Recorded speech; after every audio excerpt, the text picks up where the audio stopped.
14 जनवरी मकर संक्रांति आने से पहले या मकर संक्रांति के दिन इन 3 वृक्षों को छूकर चुपचाप चले आना। कंगाल भी बनेगा धनवान, इतना पैसा आएगा कि संभाल नहीं पाओगे, जन्मों जन्मांतर की गरीबी हो जाएगी दूर। जी हाँ भक्तों, अगर आप सही समय पर और सही मुहूर्त पर सही क्रिया अनुसार 14 जनवरी मकर संक्रांति आने से पहले या मकर संक्रांति के दिन इस वृक्ष को छूकर आ जाते हैं तो आपकी गरीबी, दुख, कष्ट सब समाप्त हो जाएंगे। जन्मों जन्मांतर की गरीबी तत्काल हो जाएगी। दूर आपका भाग्य 7वें आसमान पर होगा। जहां भी जाओगे दौलत पीछे पीछे आएगी। लेकिन भक्तों, आपसे एक अनुरोध है कि वीडियो को पूरा ही देखें, क्योंकि पूरा देखने पर ही लाभ की प्राप्ति हो सकती है। इसलिए इस वीडियो को पूरा देखें। यदि आज आपने वीडियो को बीच बीच में से देखा, काट काट कर देखा, तो आपको अपने जीवन में कभी सफलता हासिल भी नहीं होगी और आप पूरे साल परेशान रहोगे। भक्तों, इस वीडियो में हम आपको ऐसे पेड़ बताएंगे जिन्हें छूने मात्र से आपकी गरीबी दूर हो जाएगी और मां लक्ष्मी की आप पर ऐसी कृपा होगी कि इस मकर संक्रांति पर आप धनवान बन जाओगे। अगर आप 14 जनवरी मकर संक्रांति आने से पहले या मकर संक्रांति के दिन ये जो पेड़ हम आपको बताने वाले हैं, उन पेड़ को आप छू लेंगे तो आपकी गरीबी दूर हो जाएगी। इसीलिए भक्तों, आप अपने फायदे के लिए इस वीडियो को पूरा जरूर देखें। तो चलिए भक्तों, जानते हैं कि कौन से ऐसे पौधे हैं जिन्हें आपको मकर संक्रांति आने से पहले या मकर संक्रांति के दिन छू कर आ जाना है। लेकिन उससे पहले अगर आप इस चैनल पर नए हैं तो चैनल को सब्सक्राइब करके वीडियो को एक लाइक जरूर करें। साथ ही आप अपनी राशि को कमेंट बॉक्स में जरूर डाल दें, क्योंकि हम राशि से जुड़ा भाग्य भी बताते हैं और भाग्य में चल रही परेशानियों को तत्काल दूर करने के लिए आसान से आसान उपाय भी बताते हैं। इसलिए आप अपनी राशि कमेंट बॉक्स में जरूर डाल दें। तो भक्तों, हमारी हिंदू संस्कृति में कई तरह की पौराणिक मान्यता को महत्व दिया गया है कि कई ऐसे पेड़ पौधे होते हैं जो कि देव वृक्ष कहे गए हैं और काफी शुभ भी माने गए हैं। प्रकृति में मौजूद कई ऐसे पेड़ पौधे होते हैं जो कि हमारे जीवन में चल रही परेशानी को दूर कर देते हैं। खास बात यह है कि पेड़ पौधे की न सिर्फ लोग पूजा करते हैं बल्कि औषधि के रूप में भी प्रयोग करते हैं, क्योंकि ये कई प्रकार बीमारी को ठीक करते हैं और वेद पुराणों में भी कई प्रकार के पेड़ पौधों का उल्लेख है। भक्तों, हमारे हिंदू धर्म में देवी माता रानी के अनेक स्वरूप कहे गए हैं, जिसमें वृक्षों को बीमा देवी का स्वरूप कहा जाता है।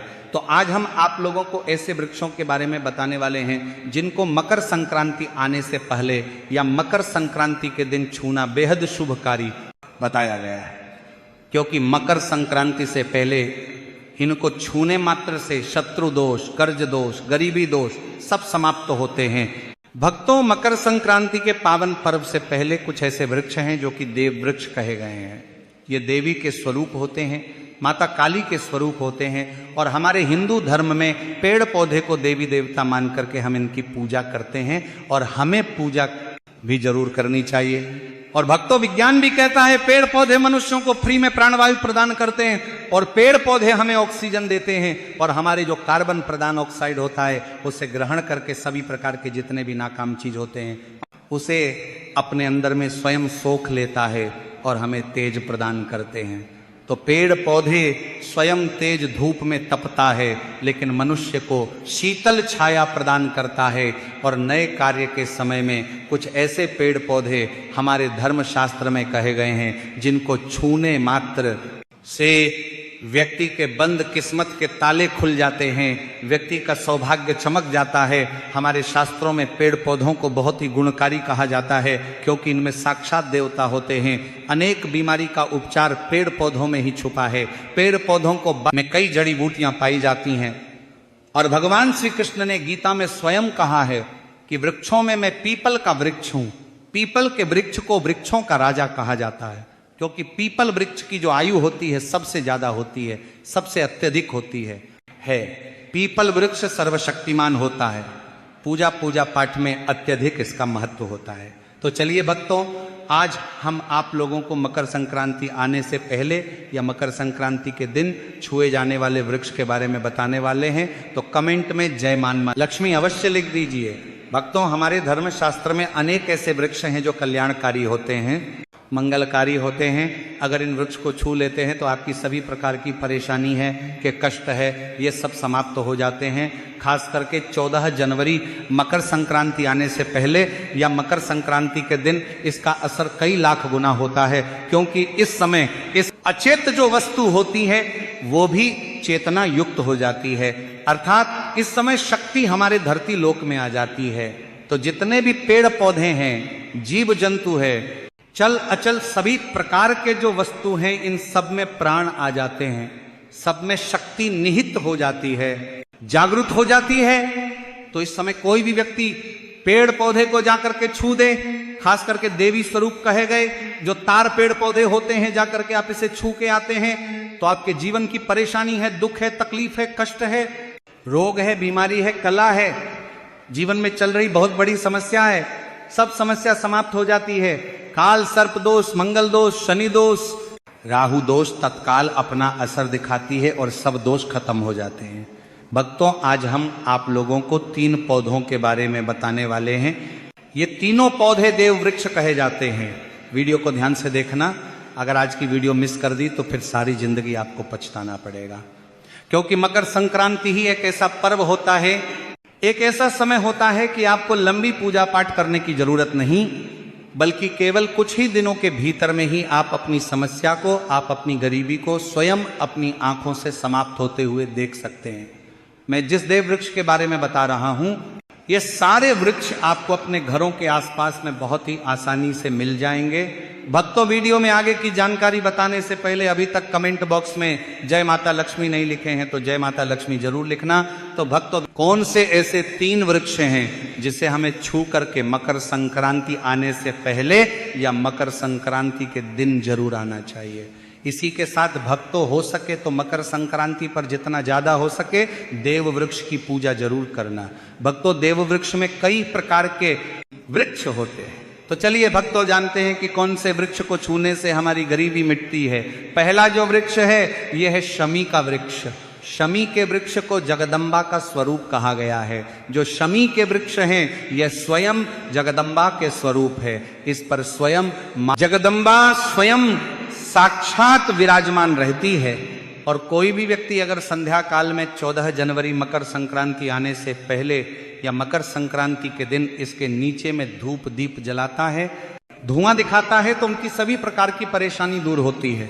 शमी की जड़ में सिंदूर डालने से व्यक्ति को आरोग्य की प्राप्ति होती है। जो लोग लंबे समय से बीमार पड़े हैं, ऐसे व्यक्ति के जो घर में रहने वाले सदस्य हैं, तो वह लोग जो बीमार पड़े हैं उनके शरीर से 7 बार सिंदूर को उतारा करके शमी की जड़ में डाल सकते हैं, तो उनके रोग जल्दी ठीक हो जाएंगे।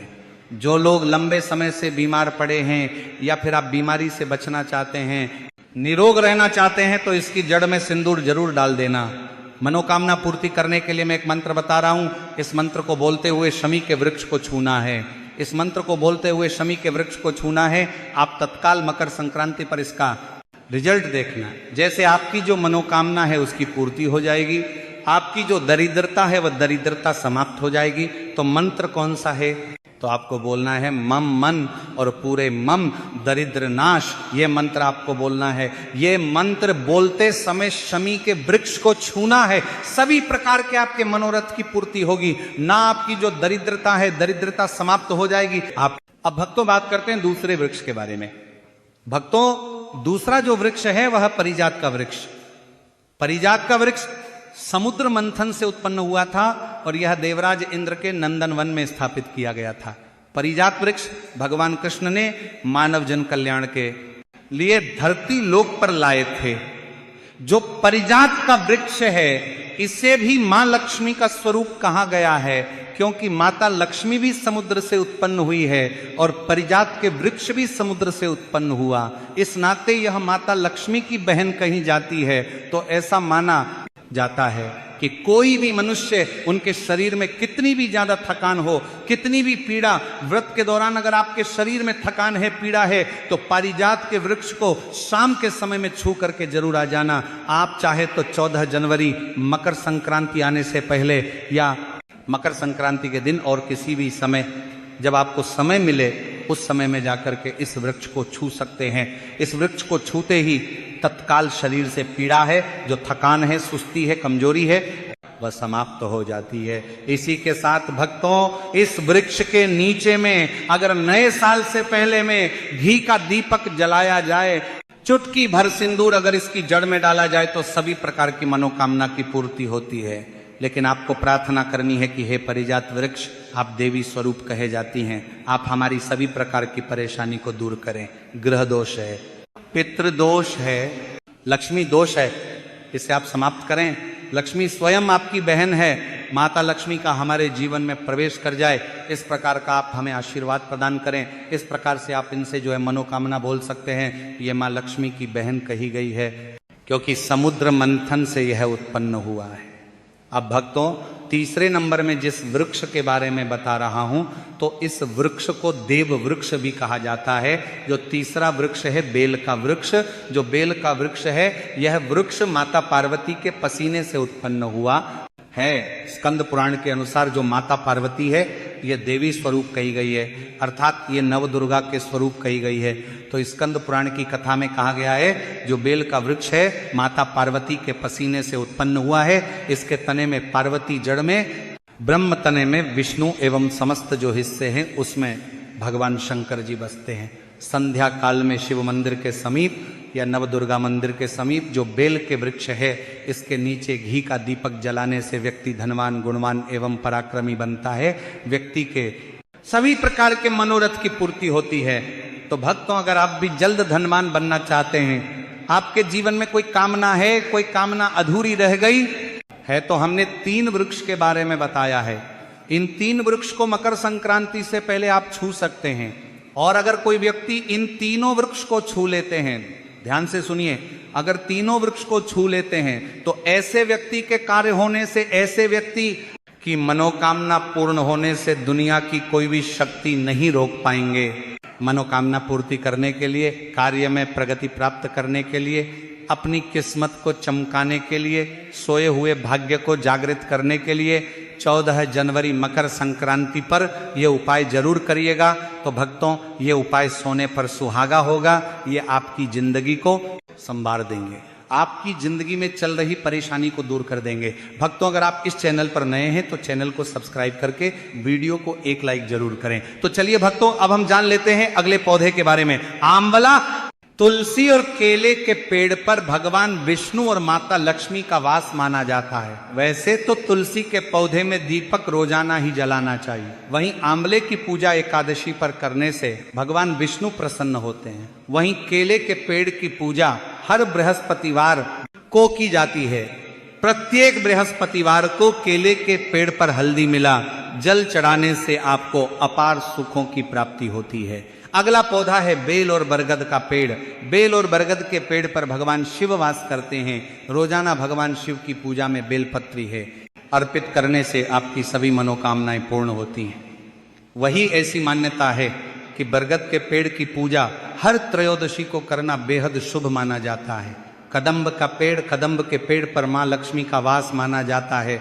ऐसी मान्यता है कि कदम्ब के पेड़ के नीचे बैठकर यज्ञ करने से माँ लक्ष्मी जी की विशेष कृपा प्राप्त होती है और परिवार में खुशियों का आगमन होता है। इसी के साथ मकर संक्रांति बुधवार के दिन आ रही हैं, तो जिसे धूप घास कहते हैं। धूप घास गणपति बप्पा को सबसे ज्यादा प्रिय होती है। हर बुधवार को हल्दी लगाकर धूप घास गणेश जी को अर्पित करने से आपके काम में आ रही हर प्रकार की बाधाएं दूर होती हैं और आपको शुभ लाभ की प्राप्ति होती है। तो भक्तों, यदि आपको वीडियो से जुड़ी जानकारी उचित लगी हो तो वीडियो को लाइक और चैनल को सब्सक्राइब जरूर करें। धन्यवाद।